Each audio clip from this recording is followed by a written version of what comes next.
يا نبي سلام عليك، يا رسول سلام عليك، يا حبيب الله سلام عليك، صلوات الله عليك، صلوات الله عليك. بسم اللہ الرحمن الرحیم. در بیان فوائد خاموشی.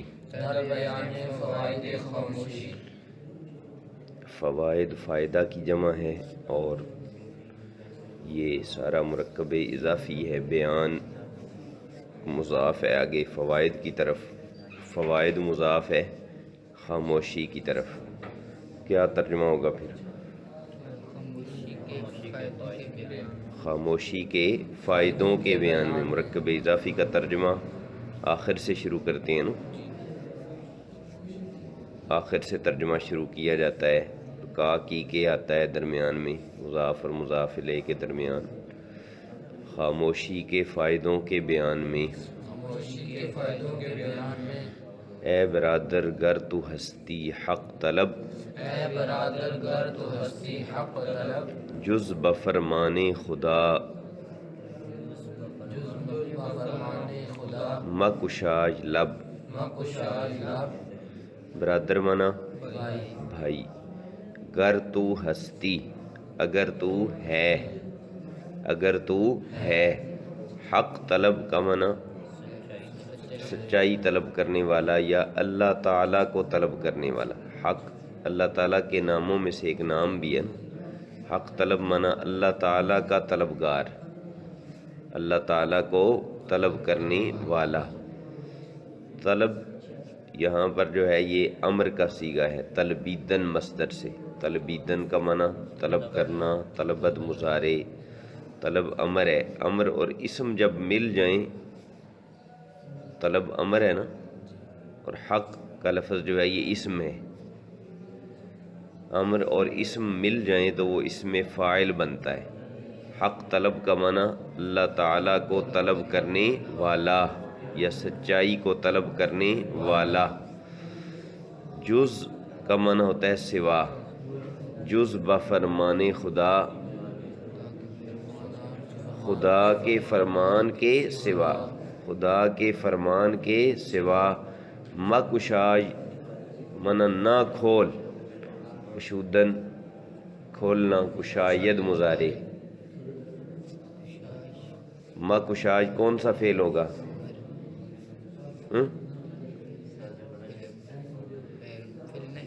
فعل نہی. کشا یہ امر ہوگا اور مکشاج نہی بن جائے گی. مکشاج لب کا معنی ہونٹ نہ کھول. ہونٹ کھولنے سے مراد کیا ہوتا ہے؟ بات چیت کرنا. مکشاج لب کا معنی کیا ہوگا پھر؟ کہ بات چیت نہ کر، منہ نہ کھول، ہونٹ نہ کھول. یعنی وہیں پہ بول جہاں اللہ تعالیٰ نے بولنے کا کہا ہے. اے بھائی اے بھائی، اگر تو سچائی طلب کرنے والا ہے، اگر تو سچائی طلب کرنے والا ہے، اللہ تعالیٰ کے فرمان کے سوا اللہ تعالیٰ کے فرمان کے سوا ہونٹ نہ کھول. ہونٹ نہ کھول. گر خبرداری گر خبرداری ز حی لا یموت زحی لا یموت، وردہان خود وردہان خود بنہ مہر سکوت. بنہ مہر سکوت. خبرداری یہ خبر داشتن مصدر سے بنا ہے. خبر داشتن کا معنی کیا ہوتا ہے؟ جاننا، خبر رکھنا، کسی چیز کے متعلق علم رکھنا. گر خبرداری کا معنی ہوگا اگر تو جانتا ہے یا اگر تو خبر رکھتا ہے. زا جو یہاں آئی ہوئی ہے ویسے اس کا معنی سے ہوتا ہے، لیکن یہاں یہ زائد ہے، اس کا ترجمہ نہیں کریں گے. ز حی لا یموت کا ترجمہ ہوگا کہ اگر تو جانتا ہے اس ذات کو جو زندہ ہے اور نہ مرنے والی. حی کا معنی زندہ، لا یموت کا معنی جو مرنے والی نہیں ہے، جس پر موت نہیں آئے. یعنی اللہ تعالیٰ کو اگر تو جانتا ہے، اگر تو اس کے متعلق خبر رکھتا ہے. بر دہان خود اپنے منہ پر. دہان یا دہن منہ کو کہتے ہیں. دہان خود کون سا مرکب ہے؟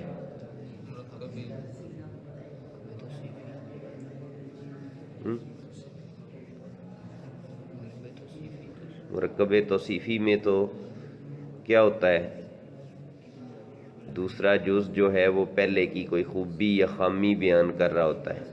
کیا خوبی خامی یہاں بیان ہوئی ہے؟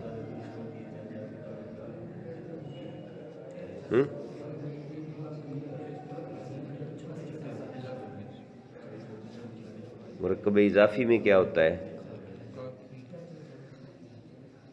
وہ تو ترجمے کی ایک علامت ہے نا، ہوتا اس میں یہ ہے کہ ایک چیز کی دوسری چیز کی طرف نسبت ہوتی ہے. تو یہاں ہے کوئی نسبت؟ اور کرو نا. دہانے خود کا کیا مطلب بتایا ہے؟ اپنا منہ. نسبت ہے کوئی نہیں، اپنی طرف نسبت نہیں کی جا رہی. دماغ استعمال کیا کرو نا. کس لیے دیا ہے اللہ تعالیٰ نے؟ بر دہانے خود کا معنی کیا ہے؟ اپنے منہ پر. اپنے منہ پر. بر معنی پر یا اوپر. بینے یہ نہادن مصدر سے امر کا صیغہ ہے. نہادن کا معنی مضارع کیا ہے؟ نہاد. امر کیا بنے گا؟ نہ. امر کیا بنے گا؟ نہ. اور شروع میں با زائد آ گئی ہے. بینے. بینے کا معنی تو رکھ. مہر سکوت خاموشی کی مہر. سکوت خاموشی کو کہتے ہیں. مہر کا معنی ہوتا ہے بند کرنا کسی چیز. جب کوئی چیز بند کر دی جاتی ہے تو پھر اس کے اوپر مہر لگاتے ہیں تاکہ کھلے نہ. مہر سکوت کا معنی ہوگا خاموشی کی مہر. اگر تو جانتا ہے اس ذات کو جو زندہ اور نہ مرنے والی ہے، اپنے منہ پر خاموشی کی مہر رکھ لے. اپنے منہ پر خاموشی کی مہر رکھ لے. مہر سکوت کون سا مرکب ہے؟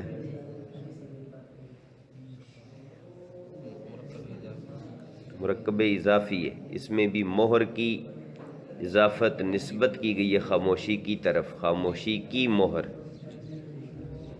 سمجھ آئیے کوئی نہیں؟ جو گرامر پڑھی ہے، جو قواعد پڑھے ہیں، ان کو یہاں پر کوشش کیا کرو کہ معلوم ہوں کہ کون سا قاعدہ ہے یہاں پر جاری ہوا. اے پسر پندو نصیحت گوش کن، گر نجات بایدت خاموش کن. اے پسر مانا اے بیٹے. پند بھی نصیحت کو ہی کہتے ہیں. پند اور نصیحت ایک ہی چیز کا نام ہے. پند و نصیحت یہ کون سا مرکب ہے؟ مرکب عطفی ہے. مرکب عطفی میں جو دو جز ہوتے ہیں کیا نام ہوتا ہے ان کا؟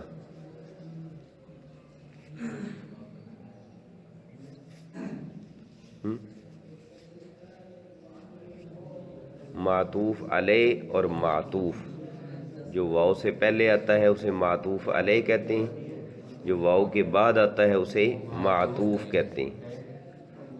گوش کردن کا معنی ہوتا ہے غور سے سننا. ویسے تو گوش کان کو کہتے ہیں. غور سے سننا.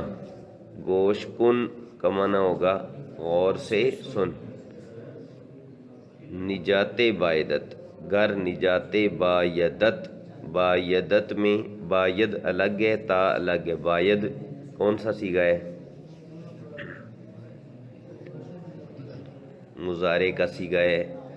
بائستن مصدر سے. بائستن کا معنی چاہنا. باید کا معنی چاہیے. تا ضمیر ہے آگے. تا کا معنی ہے تجھے، تیرا یا تجھے اس کا معنی ہوتا ہے. بایدت کا معنی اگر تجھے نجات. گر نجات بایدت اگر تجھے نجات چاہیے، چھٹکارا چاہیے. خاموش کن کا معنی خاموشی اختیار کر، چپ رہ. جتنا کم بولتا ہے بندہ تو اتنا اللہ کی بارگاہ میں پھر تھوڑا سوال ہوگا نا زبان کے متعلق. جتنی زیادہ باتیں کرے گا اتنی زیادہ پھر جواب دینے پڑیں گے وہاں ان باتوں کے. اے بیٹے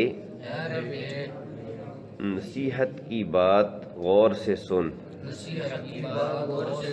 اگر تجھے چھٹکارا چاہیے خاموش رہ. اگر تجھے چھٹکارا چاہیے خاموش رہ، ہر کرا گفتار بسیارش بود، ہر کے رفتار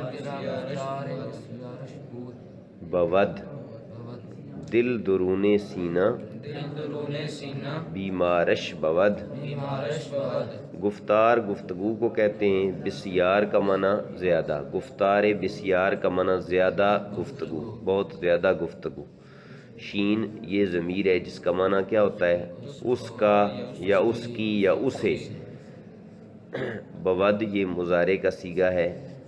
بود اور بود کا فرق کرنے کے متعلق آپ کو بتایا گیا ہے کئی دفعہ کہ بود کا معنی تھا ہوتا ہے، وہ ماضی کی جب بات ہو رہی ہو اس وقت بود آتا ہے، جیسے ماضی بعید میں آتا ہے ہا اور بود، سمجھ آئی ہے؟ اور بود مضارع کا صیغہ ہے، مضارع میں حال اور مستقبل کا زمانہ پایا جاتا ہے، لہذا جب ہے یا ہیں یا ہوگا وغیرہ کا ترجمہ وہاں مناسب ہو وہاں پھر بود پڑھتے ہیں، اور جہاں تھا کا ترجمہ کرنا ہو وہاں بود پڑھا جاتا ہے۔ جس کسی کے لیے بہت زیادہ گفتگو ہوتی ہے، لفظی ترجمہ یہ ہے یعنی جو بہت زیادہ گفتگو کرتا ہے، جو بہت زیادہ باتیں کرتا ہے۔ درون کا معنی ہوتا ہے اندر، اندرون یا درون، دل درون سینہ، اس کا دل سینے کے اندر بیمارش بود، بیمار ہوتا ہے۔ یہ جو شین ہے نا جو بیمار کے بعد لگی ہوئی شین، یہ در حقیقت دل کے بعد ہونی چاہیے تھی، یعنی دلش ہونا چاہیے تھا، لیکن شعر کی مجبوری کی وجہ سے اس کو آگے لے گئے، یعنی اس کا دل سینے میں بیمار ہوتا ہے۔ سمجھ آئی ہے؟ یہ شین ضمیر جو ہے یہ دراصل دل کا مضاف الیہ ہے، یعنی دلش ہونا چاہیے تھا، اس کا دل۔ جس کسی کی گفتگو بہت زیادہ ہو، جس کسی کی گفتگو بہت زیادہ ہو، اس کا دل سینے میں بیمار ہوتا ہے۔ اس کا دل سینے میں بیمار ہوتا ہے۔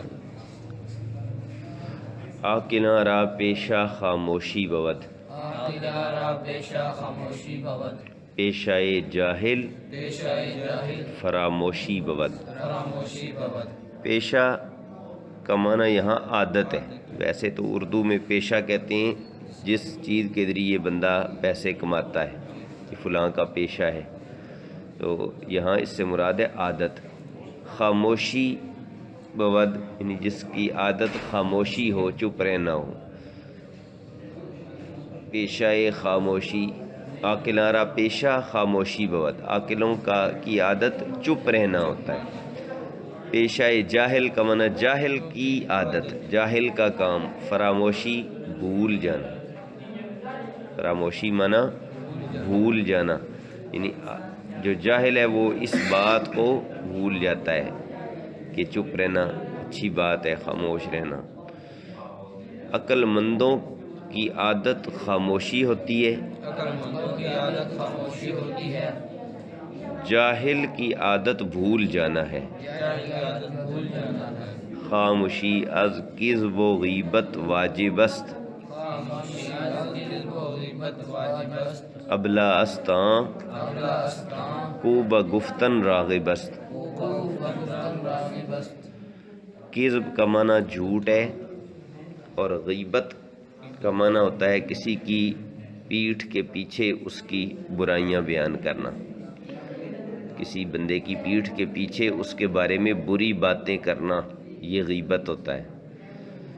واجب است کا معنی واجب ہے، لازم ہے، ضروری۔ ابلا معنی بے وقوف، کو اصل میں ہے کہ او، ابلا است آن کہ او، وہ جو، بگفتن گفتگو کی طرف، راغب است معنی رغبت رکھنے والا ہے، یعنی پسند کرنے والا ہے، جو یہ پسند کرتا ہے کہ میں ہر وقت بولتا رہوں وہ بے وقوف ہے۔ جتنا بندہ خاموش رہے گا تو وہ جھوٹ سے بچے گا، غیبت سے بچے گا، چغلی سے بچے گا، دوسروں کے متعلق بری باتیں کرنے سے بچے گا، اس لیے خاموشی یہ واجب ہے، کذب سے یعنی جھوٹ سے اور غیبت سے، جھوٹ اور غیبت سے خاموش رہنا واجب ہے۔ جھوٹ اور غیبت سے خاموش رہنا واجب ہے۔ بے وقوف ہے وہ بے وقوف ہے وہ جو گفتگو کی رغبت رکھنے والا ہے جو